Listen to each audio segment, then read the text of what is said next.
불통의 이미지가 꼬리표처럼 따라붙던 청와대가 달라지고 있습니다. 현안에 대응하는 모습도 아주 적극적으로 바뀌고 있다고 합니다. 이병기 비서실장이 청와대에 들어온 이후에 변화의 바람이 불고 있다는 분석입니다. 윤석희 기자의 보도입니다. 지난 17일 박근혜 대통령과 여야 대표가 만난 시간은 1시간 40여 분. 박 대통령이 자리를 뜬 후 양당 대표가 발표문을 합의하는 데는 이보다 긴 2시간이 걸렸습니다. 회동 결과를 발표문으로 낸 것은 이례적인 일로 이병기 대통령 비서실장이 양당 대표와 별도 회동을 갖고 중재한 것이 큰 역할을 했습니다. 자칫 빈손으로 끝날 뻔한 3자 회동을 소통정치 복원이라는 성과로 연결되도록 막후 역할을 한 겁니다.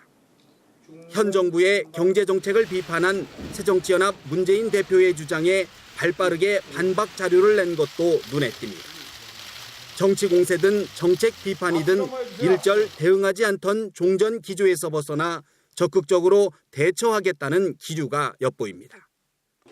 대통령 주재로 열린 무역투자진흥회에 하루 앞서 청와대 경제수석실이 사전 브리핑을 한 것도 같은 맥락으로 읽힙니다.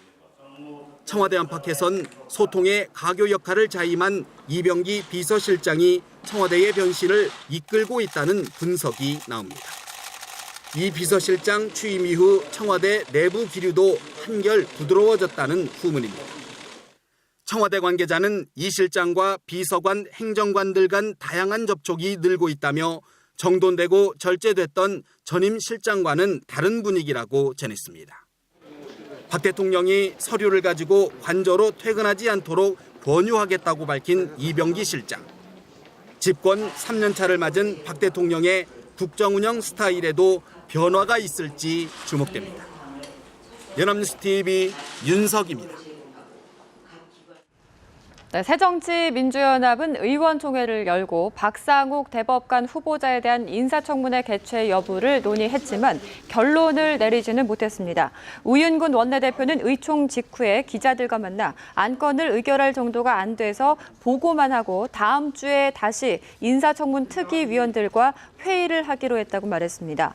새정치민주연합은 박종철 고문치사 사건 수사팀에서 근무한 전력을 들어 박 후보자 청문회 논의 자체를 거부해왔지만 일단 청문회를 열어 적격 여부를 판단하자는 여당의 압박에 지도부를 중심으로 변화의 기류가 형성되고 있습니다.